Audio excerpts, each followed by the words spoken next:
Hello student, welcome back to my channel. तो आज के लेक्चर में हम पार्ट 2 डिस्कस करने वाले हैं इन द किंगडम ऑफ फूल्स का। पार्ट 1 का एक्सप्लेनेशन आपको डिस्क्रिप्शन पे मिल जाएगा, वहाँ से आप इजीली देख सकते हैं कि पार्ट 1 में क्या हुआ था और जो हम टेक्स्ट एक्सप्लेनेशन करने वाले हैं उससे पहले एग्जैक्टली उसमें क्या हुआ था। तो चलिए पार्ट 2 का एक्सप्लेनेशन इसके साथ साथ हम इसके वर्ड मीनिंग सब डिस्कस करते हैं। तो चलिए, who is the rich merchant who kept you from finishing this women's jewellery. अब यहाँ पे गोल्ड स्मिथ से पूछता है कि भाई वो कौन था, कौन सा वो रिच मर्चेंट था कि जिसने तुम्हें तुम्हारे इस वुमेन के काम करने से मतलब रोका था, इन द सेंस कि वो कौन था जिसका तुम इतना ज़्यादा कर रहे थे, जिसकी वजह से इस लेडी का काम नहीं हुआ है। Made her walk up and down, इसको ऊपर नीचे करवाया सीढ़ियों में जो रास्ते थे, जिसकी वजह से विच डिस्ट्रैक्टेड द ब्रिकलेयर, जिसकी वजह से कौन डिस्ट्रैक्ट हुआ था, ब्रिकलेयर डिस्ट्रैक्ट हुआ था। Which made a mess of his wall, और जिस वजह से उसने क्या करा कि वो जो दीवार बनाई थी वो एक तरीके से बिल्कुल बेकार बना दी। सो यहाँ पे वो बेसिकली पूछ रहा है कि वो कौन था। Which has now fallen on an innocent man and killed him, can you name him. तो वो कहता है कि कौन था वो जिस वजह से दीवार इस बेचारे के ऊपर गिर गई, जिस वजह से मर गया, क्या तुम नाम बता सकते हो। सो बेसिकली यहाँ पे जो किंग है वो गोल्ड स्मिथ से पूछ रहा है कि उस रिच मर्चेंट का नाम एग्जैक्टली क्या था।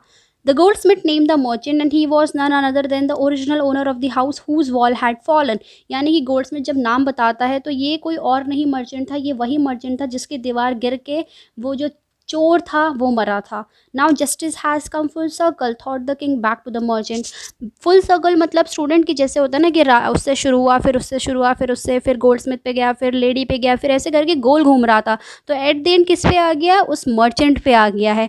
When he was rudely summoned back to the court, फिर उसको वापस लेके आते हैं उस मर्चेंट को। He arrived crying, वो रोते हुए आता है कि It wasn't me but my father who ordered the jewelry, he is dead, I'm innocent। वो कहता है कि ये मैं नहीं था, मेरे फादर थे जिन्होंने ज्वेलरी को ऑर्डर किया था, वो मर चुके हैं, मैं तो बहुत इनोसेंट हूँ। So the goldsmith said that the merchant was the same merchant whose house had fallen down। Justice has come full circle means that the story ended at the same person from whom it had started। The thief died under the wall of the same merchant whose jewelry this goldsmith was making। Once again the merchant was called, he was crying and he knew that the king was foolish and he would give him death sentence। He said that it was not he who had ordered the jewelry but it was his father। His father was dead and it was none of his fault। But the king consulted his minister and rule decisively. Decisively मतलब होता है कि अंतिम निर्णय, तो उन्होंने अपने ministers के साथ डिसीजन लिया और लास्ट में क्या आता है उनका decision, it is true your father is a true murderer. यानी कि सच है कि तुम्हारे फादर ही इसके ट्रू मर्डरर है, वो मर्डरर भी नहीं थे उस बेवकूफ़ के हिसाब से, थे किंग के हिसाब से। He is dead but somebody must be punish in his place. अब देखिए सबसे बड़ी बेवकूफ़ी वाली कि वो मर चुका है, उसके बदले की पनिशमेंट किसको मिलेगी, किसी ना किसी को तो मिलनी पड़ेगी। You have inherited everything from that criminal father of yours, his riches as well as his sons. यानी कि तुमने इनहेरिट मतलब होता है कि एक तरीके से जैसे आपको पूर्वज ने दिया होगा एक तरीके से, तो जो भी मिला है उनके अपने एंचेस्टर से वो तुम्हें तुम्हारे फादर्स, यहाँ पे उसके फादर्स को क्रिमिनल बोल रहा है एक तरीके से, उसके चाहे रिचेज हो यानी कि उसका सारा अच्छा काम हो, पैसा हो, और साथ साथ में उसके पाप भी। सिन मतलब होता है पाप। I knew it once even when I first set eye on you. मैं तो पहले ही समझ गया था भाई जब मैंने तुम्हें पहले देखा था, that you were at the root of this horrible crime, कि तुम इस काम के यानी तुम ही इस काम की जड़ हो, इस गुनाह की जो हुआ है, एंड यू मस्ट डाई, तुम्हें तो मरना ही होगा। So the king consulted his minister and gave the decision that the merchant's father was the murderer. The thief died because of him, as the merchant's father was not alive and someone had to punish for the crime. So he said that the merchant's son, who had inherited everything from his father, would have to take the punishment for his wrongdoing as well. He added that when he had seen the merchant for the first time, at that moment he had a feeling that he was the culprit. The king announced that now the merchant would have to die and he ordered a new stake to be made ready for the execution। Stake होता है student एक तरीके से एक post, एक sharp होता है, pointed होता है, जो बेसिकली पियर्स करने के लिए किया जाता है स्पेशली। तो यहाँ पे अब उसको मारने के लिए स्टेक मंगाया जा रहा है, एक ऑर्डर करा जा रहा है। और एग्जीक्यूशन होता है an official killing of someone, impaling और to push a sharp pointed object through something, यानी कि किसी थ्रू से उसे मारना, एक तरीके से उसको फांसी की सजा बुरी मिल चुकी है बट यहाँ पे उसे स्टेक से मारा जा रहा है। फिर क्या होता है देखिए, as a servant sharpen the stake and got it ready for the final impaling of the criminal. यानी कि जब सर्वेंट बिल्कुल उसको तैयार कर देते हैं उस स्टेक को और बिल्कुल फाइनलिंग होता है कि बिल्कुल अब तो मारना ही है। It occur to the minister that the rich merchant was somehow too thin to be properly executed on the stake. तभी एक मिनिस्टर को ध्यान आता है कि अरे भाई, ये तो जो रिच मर्चेंट है वो तो बहुत पतला है, थिन के हिसाब से बहुत हो जाएगा। जो स्टेक है वो तो काफ़ी मोटा है एज़ कम्पेयर, वो तो बहुत ज़्यादा अगर हम बात करें थिन है एज़ कम्पेयर टू उस स्टेक में, मतलब वो स्टेक से इजीली नहीं मर पाएगा। He appeal to the king common sense, वो किंग को बोलता है फिर ये सब, तो king too worried about it, king भी भाई वरीड हो जाता है। So when this new weapon was getting ready, the minister felt that the merchant was very thin and he couldn't be executed in this way. He told this to the king and the king got worried. What shall we do? अब हमें क्या करना चाहिए, उसने कहा। When suddenly it struck him that they all need to do was find a man fat enough to fit the stake. उन्होंने क्या, बस हमें कुछ और ज़्यादा नहीं करना, हमें एक ऐसा आदमी ढूंढना है बिल्कुल तगड़ा मोटा सा जो उस स्टेक में बिल्कुल फिट हो जाए। So the king got an idea that they should catch hold of a man who was fat enough to be executed with the stake, so the merchant would not be put into the death because he was too thin to be executed with the stake. They thought of punishing another person instead of a merchant, one who was fat and enough to be executed the stake. आप देखिए इनकी कितनी बेवकूफ़ी वाली हरकतें और कितनी उनका दिमाग जो चल रहा है। The servant were immediately sent all over the town looking for a man who would fit the stake. तो पूरे भाई ये पूरे राज्य में सर्वेंट फैला दिए जाते हैं जल्दी से और उनसे कहा जाता है कि कैसे आदमी को ढूंढो जो बिल्कुल फैट हो। And there I fell on the disciple who had fattened himself for month on bananas and rice and wheat and ghee. और उनकी नज़र किस पे पड़ती है, उस डिसाइपल पे पड़ती है, उस गुरु के शिष्य पे पड़ती है जो भैया वहाँ 1 महीने से खाए जा रहा था और जितना मोटा तगड़ा हो गया था। So the finally the king sent his servant around the kingdom to look for a man who was fat enough to be executed with the stake, and they found the guru's disciple who had become very fat because of overeating. What have I done wrong, I am innocent, I am a sanyasi, he cried. वो कहता है कि मैंने क्या गलत किया है, मैं तो बहुत इनोसेंट हूँ, निर्दोष हूँ, मैं तो एक सन्यासी हूँ। दैट मे बी ट्रू, हाँ ये सच है, but it's the royal decree that we should find a man fat enough to fit the stake, they said and carried him to be place of excuse. Decree होता है student जिसको हम order बोले जाते हैं, वो कहते हैं, लेकिन जो रॉयल है यानी कि जो भाई शाही एक हुक्म आया है, एक आदेश आया है कि हमें एक मोटा सा आदमी ढूंढना है जो स्टेक में फिट हो जाए और उसको हमें लेके जाना है किस जगह पे जहाँ पे एग्जीक्यूशन हो रहा है। So the disciple said that he was a sanyasi, he had not done anything wrong, he was innocent, then they why they were taking him. The king servant said that he was innocent but they were ordered to catch hold of a fat man who would be executed with the stake and he was fit for it and that's why they are taking him along. He remember his wise Guru word. अब भाई उसको अपने गुरु के वचन याद आ जाते हैं जो उसके गुरु ने उससे कहा होता है। This is a city of fools, you don't know what they will do next. उसने कहा ये क्या है, ये शहर है जो बेवकूफ़ों का है, तुम्हें नहीं पता कि अगले पल यहाँ क्या हो जाएगा। So the disciple is reminded of his guru who was a wise man and who told him that it was a city of fools, they could harm them also, now they were taking him along to execute him.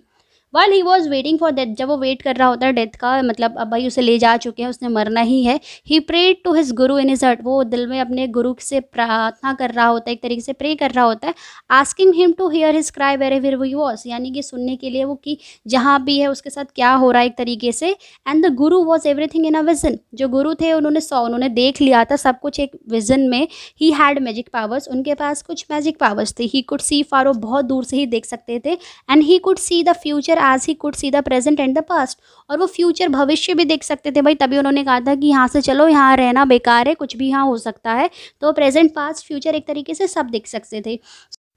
So the helpless disciple prayed to his guru and asked him to come to his rescue. The guru could visualize the disciple's message due to his magical power. He could see everything. He could see the future, present, past. In fact, he could see everything in the vision. He arrived at once to save his disciple. वो एक ही बारी में आ जाते हैं। Who had got himself into such a scrape through love of food. Scrape होता है difficult situation that one has got into, यानी कि जिसने अपने को किस मुसीबत में डाल दिया था, बहुत बड़ी मुसीबत में डाल दिया था सिर्फ किस लिए कि खाने की वजह से। So the guru arrived there is to save his disciple, and the disciple was trapped in difficult and serious situation. They were about to execute him although he hadn't done anything wrong. So the guru came him to rescue from that situation. As soon as he arrived, जैसे ही वो पहुँचते हैं, he scolded the disciple, वो अपने disciple को बहुत डांटते हैं। told him something in a whisper, और whisper यानी कि बुदबुदाते हुए धीरे से उससे कुछ कहते हैं। So as the guru met his disciple, he scolded him a lot because he did not obey him and stay back. He whispered something in his ear.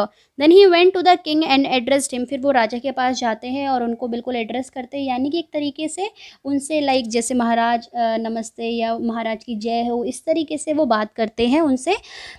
O wisest of Kings, अब वो उनको कुछ कह रहे हैं कि भाई wisest of Kings यानी कि महाराजाओं के महाराजा, बुद्धिमान, यानी कि महाराजाओं के बुद्धिमान हम कह सकते हैं, मतलब जो महाराजाओं में टॉप लेयर पे अगर बुद्धिमान होते हैं, हु इज़ ग्रेटर। अब उससे कहते हैं कौन बड़ा है, द गुरु और द डिसाइपल, यानी कि गुरु बड़ा है या फिर डिसाइपल बड़ा है। ऑफ कोर्स द गुरु, वो कहता है कि बिल्कुल गुरु बड़ा है, नो डाउट अबाउट इट, इसमें तो कोई डाउट है ही नहीं। वाई डू यू आस्क, तुम ऐसा क्यों पूछ रहे हो। Then put me into the stake first, put my disciple to death after me, तो वो कहते हैं कि पहले स्टेक में मुझे रख दो, उसके बाद मेरे डिसाइपल को रख देना, यानी कि उसके बाद मेरे डिसाइपल को मारना। So basically the guru try to trap the king in his word and he asked him that who was greater between a guru and a disciple.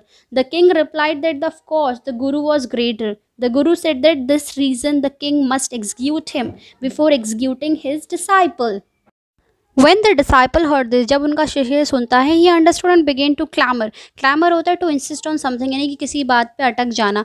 तो जब वो सुनता है तो समझ जाता है और वो शुरू कर देता है क्या बोलना, मी फर्स्ट, नहीं भाई मुझे पहले मारो, you brought me here first, तुम मुझे पहले यहाँ लेके आए थे, put me to death first not him, मुझे पहले मारो ना कि मेरे गुरु को। So the when the disciple heard his guru word he started shouting that he wanted to die first.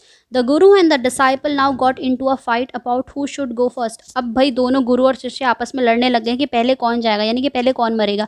The king was puzzled by this behaviour, puzzled यानी कि एकदम से कन्फ्यूज हो जाना, कि जो उनका बिहेवियर था, वो लोग जो आपस में ऐसे कर रहे थे कि भाई पहले मैं जाऊँगा तू जाएगा ये वाला, वो उस वजह से जो राजा होता है बहुत ही कन्फ्यूज हो जाता है कि भाई क्या चल रहा है। ही आस्क्ड द गुरु, वो गुरु से पूछता है why do you want to die, वो कहते हैं कि तुम क्यों मरना चाहते हो। We choose him because we needed a fat man for the stake, हमने इसे इसलिए चूज करा है क्योंकि हमें एक मोटा आदमी चाहिए था जो स्टेक में एक तरीके से फिट हो जाए। So when the guru and the disciple start arguing that who would die first, the king got confuse. He asked the guru that why did he want to die. They had caught the disciple because he was fat and they wanted a fat man who could be executed with the stake. You shouldn't ask me such question, तुम्हें मुझसे ऐसे questions नहीं पूछने चाहिए, चुपचाप से put me to death first, मुझे फटाफट से क्या करो, एक काम करो, मुझे फटाफट से जल्दी से मारो। The Guru refuse to reply, नहीं बताता वो शुरू में क्योंकि वो भी तेज है। He said that he wanted to die before his disciple die, वो कहता है कि नहीं भाई पहले मुझे मरना है, मेरे बाद में मेरे डिसाइपल को मार देना। Why there is some mystery here, वो कहते हैं क्यों। अब भाई अब साफ सी बात है, अगर आप किसी को ऐसे में कुछ चीज़ें नहीं बताओगे तो उनके अंदर क्यूरियोसिटी जाग जाती है कि ऐसा क्यों हो रहा है, कुछ इसके अंदर पक्का मिस्ट्री होगी, रहस्य होगा। As a wise man you must make me understand, अब तुम एक बुद्धिमान इंसान हो, तुम भाई तुम मुझे समझाओ कि क्यों ऐसा कर रहे हो। The king felt that there was some mystery behind it, king सोचता है कि भाई इसके पीछे कुछ ना कुछ मिस्ट्री है। The guru wanted to die before his disciple and was so eager to die, eager मतलब बहुत उत्सुक था, बहुत एकदम से बिल्कुल कि मुझे भाई मरना ही मरना है एक तरीके से। There must be some reason behind it, भाई इसके पीछे पक्का कुछ ना कुछ रीज़न होने वाला है। Will you promise to put me to death if I tell you, asked the guru. अब भाई गुरु भी चाल खेल रहे हैं, वो कहते हैं कि चलो ठीक है मैं तुम्हें बता दूंगा, लेकिन तुम्हें उसके बाद मुझे मारना होगा भाई। So the Guru asked the king to promise him that he should execute him first if he told him the secret about why he wanted to be executed first. The king gave him his solemn word, वो कहता है हाँ बिल्कुल ठीक है। The Guru took him aside, गुरु उसको side पे लेके जाते हैं, आउट ऑफ द सर्वेंट, उसके सर्वेंट से थोड़ा दूर, air shot and whisper to, उसके कान में कुछ बुदबुदाते हुए कहते हैं, do you know why we want to die right now the two of us, तुम्हें पता है हम दोनों क्यों मरना चाहते हैं। यहाँ पे अपने वो चेले की बात कर रहा है, अपने शिष्य की बात कर रहा है, अपने डिसाइपल की बात कर रहा है। We have been all over the world but we have never found a city like this और अ किंग लाइक यू, हमने पूरा एक तरीके से पूरा संसार घूमा है और हमने इस तरीके का राज्य और इस तरीके का किंग यानी तुम्हारे जैसा किंग कभी नहीं देखा है। That stake is a stake of god of justice, और जो ये स्टेक है ये किसकी स्टेक है, ये जस्टिस की स्टेक है, किसकी, भगवान के जस्टिस के। इट्स न्यू, और बिल्कुल नहीं है। It has never had a criminal on it, यानी कि अभी तक इसको किसी ने इससे यूज़ नहीं किया है, किसी को मारा नहीं गया, तो बिल्कुल नहीं है। और ये क्या है, भगवान की एक तरीके से स्टिक है। So the king promise that he would execute him first. Then the Guru took the king aside and slowly told him that they had roamed around the whole world but hadn't seen a city and a king like him. He added that the stake which they would use to kill the disciple was the stake of justice, as it was new, it had not killed any criminal. Whoever die on it first will be reborn as the king of his country, यानी कि जो भी भैया इस पे मरेगा वो कैसे वापस रीबॉर्न होने वाला है, उसका पुनर्जन्म कैसे होने वाला है, इस राज का राजा बनके, यानी कि जो राज्य है इसका राजा बनेगा। So further he said that the one who should die first on the stake would be the reborn as the king of the kingdom, and by telling all this he is trying to trap the king. And whoever goes next will be the future minister of this country। और जो भाई दूसरी बारी में मरेगा वो क्या होगा, वो यहाँ का नेक्स्ट यानी कि फ्यूचर में यहाँ का मंत्री होगा। We are sick of aesthetic life, यानी कि भैया एस्थेटिक लाइफ होती है कि द लाइफ ऑफ अ सन्यासी and a strict life full of discipline, एक तरीके से। तो हम इस लाइफ से ना बहुत बोर हो गए हैं, मतलब थक गए एक तरीके से। It would be nice to enjoy our self as the king and minister for a while. तो भाई अब हमें मन है कि हम इन्जॉय करें वो सारे राइट्स, वो सारे पावर्स एक तरीके से जैसे एक राजा और उसका मंत्री करते। Now keep your word my lord and put us to death, me first remember. तो वो कहते चलो आप इन शब्दों को रहने दो, हमारे शब्दों को आप ध्यान में रखिएगा महाराज। अब आप एक काम करिए, फटाफट से ना पहले मुझे मार दीजिए। So the one who would die next would be reborn as the minister of the kingdom। And the guru added that he was tired of this life of sannyasi and he and his disciple wanted to live and the life of the king and a minister। So he said that the king execute him first so that he is reborn as a king, and after him his disciple should be executed so that he is reborn as a minister। The king was now thrown into deep thought। भैया अब जो राजा था वो बहुत गहरे विचारों में चले गया। He did not want to lose the kingdom to someone else in the next round of life। भाई वो अगले जन्म में अपना राज्य भी नहीं खोना चाहता था, किसी और को नहीं देना चाहता था। He needed time, उसने कहा कि उसे समय चाहिए। So he ordered the execution postponed to the next day and talk in secret with minister। तो उसने कहा कि चलो अब अगले दिन करेंगे, पोस्टपोन कर दिया। पोस्टपोन मतलब होता है to put off something for a later time, यानी कि आगे बढ़ा देना। तो उसने कहा एग्जीक्यूशन अगले दिन होगा, और उसने अपने मिनिस्टर के साथ, मतलब जो उसका मिनिस्टर खास होगा उसके साथ बिल्कुल कुछ बातें करी। So after listening to the guru the king was in a deep thought. He did not want that in next life his kingdom should be snatched away from him. He discussed this with his minister. It's not right for us to give over the kingdom to others in the next life. तो वो कहता है कि ये बिल्कुल सही नहीं हुआ कि हम अपना राज्य किसी और को दे दें किसी दूसरे जन्म में। Let's go on the stake ourselves and we will reborn as king and minister again. तो कहते हैं चलो हम खुद को ही मरवा देते हैं, और हम कैसे दोबारा पैदा होंगे, हम पैदा होंगे एक राजा की तरह और एक मिनिस्टर की तरह। Holy man do not tell lies he said and the minister agreed. वो कहता है कि जो होली मैन होते हैं यानी जो साधु सन्यासी होते हैं ये कभी झूठ नहीं बोलते हैं, और उसका जो मिनिस्टर होता है वो भी अग्री कर जाता है। So the king told his minister that he didn't want to that in the next life of his kingdom should be taken away, and he added that the person was a holy man and holy man didn't speak a lie। So he said that they should die first so that they are reborn as a king and the minister of the kingdom। So he told the executioner, यानी कि वो उनको कहता है जो उसको मारने वाले होता है कि we will send the criminals tonight, हम उनको आज रात भेजेंगे। When the first man comes to you put him to death first, यानी कि जब पहला इंसान आए तो आप उसे पहले मारना। Then do the same with the second man, और फिर जब दूसरा आएगा तो उसे मारना। Those are my orders, don't make any mistakes, ये मेरे ऑर्डर्स हैं, इनमें कोई भी मिस्टेक नहीं होनी चाहिए। So the king told the executioner that he would send the criminals at night. Firstly they should execute the person who came first and then execute the second person. They should be careful and do not make any mistakes. That night the king and his minister went secretly to the prison. उस रात वो राजा और उसका मंत्री छुपके से कहाँ जाते हैं, जेल में जाते हैं, प्रिजन यानी जेल में। Release the guru and his disciple, और उसके गुरु और डिसाइपल को वहाँ से छोड़ देते हैं। Disguise themselves as the two, disguise होता है different appearance in order to hide one identity, यानी कि भेष बदलना। तो वो कैसे भेष बदल देते हैं, as the two. As the two का मतलब कि उनकी तरह, यानी कि उसमें से जो राजा होता है वो क्या बन जाता है, वो बन जाता है गुरु, और जो मंत्री होता है वो उसका डिसाइपल बन जाता है। And as arrange beforehand with loyal servants were taken to the stake and promptly executed, और फिर उसके बाद उन लोगों को एग्जीक्यूट कर दिया जाता है एक तरीके से। So at night when the king and his minister went to the prison, when the guru and his disciple were kept, they wore the clothes of the guru and his disciple so that they reassembled them, and is what told to the servant. They came and took them along and put them into a stake for execution. In this way, with his intelligence, and the guru was able to execute his foolish king and his foolish minister।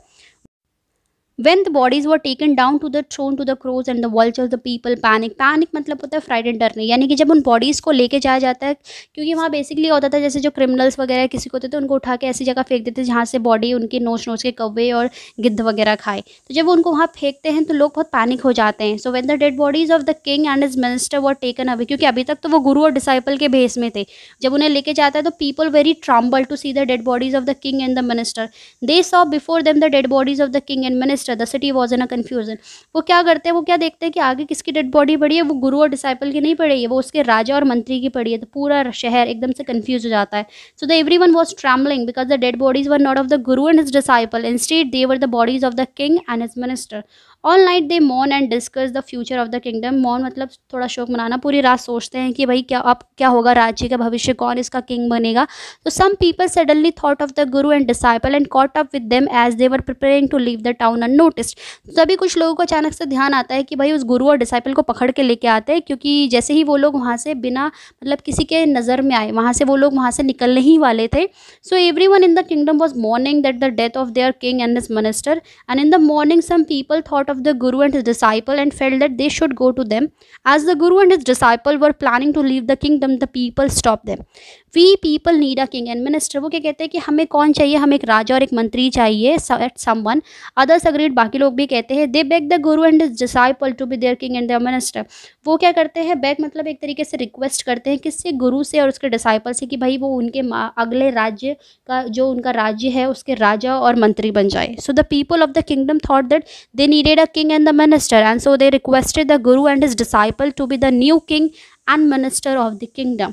It didn't take any argument to persuade the disciple, but it took longer to persuade the guru. Persuade यानी कि convince करना, मतलब भाई वो disciple तो पहले से चाहता था वहाँ रहना, तो उसको तो मनाने में बिल्कुल टाइम नहीं लगा, लेकिन बहुत ज़्यादा समय किसको लगा मनाने में, उस गुरु को। So the disciple agreed quickly but it take a lot of time to make the guru agree upon this. यानी कि डिसाइपल तो भाई जल्दी से मान जाता है, कौन देर लगाता है मानने में, वो लगाता है गुरु। They finally agree to rule the kingdom of the foolish king and the silly minister. वो फाइनली मान जाते हैं कि उस राज्य में राज करेंगे, ऑन द कंडीशन, एक कंडीशन पे, कि that they could change all the old laws, कि वो सारे पुराने लॉज जो है वो बदल देंगे। फ्रॉम देन ऑन, तब से night would be again be night and day would be again a day. यानी कि तब से भाई रात वहाँ रात ही होती है और दिन दिन ही होती है। And you could not get nothing for a डूडू, यानी कि तुम्हें ये नहीं कि सिर्फ एक डूडू से सब मिल जाएगा। It became like any other place, और वो कैसे हो गई थी, जैसे बाकी पूरी जगह होती थी। So the guru agree to be the king of the kingdom, but on the one condition that from then every one would work in the day and sleep at night, and also the cost of the things would vary and not be one डूडू for anything as was the system earlier. It would be like any other place where everything has different rate. So finally the Guru converted the kingdom of fools into a normal kingdom. So ये था student इसका explanation part 2 का। उम्मीद करती हूँ कि आपको explanation समझ आ गया होगा। बेसिकली इससे हमें क्या मैसेज मिलता है कि that one should stay away from the foolish people else one is bound to suffer. और दूसरा मैसेज जो मिलता है कि that to tackle the foolish people one should employ wisdom and not logic. So the guru does not argue और the reason the innocence of his disciple. यहाँ पे उन्होंने कोई आर्गूमेंट नहीं करा होता है, वो डायरेक्टली अपनी बुद्धिमानी लगाते हैं। So this is the about the explanation.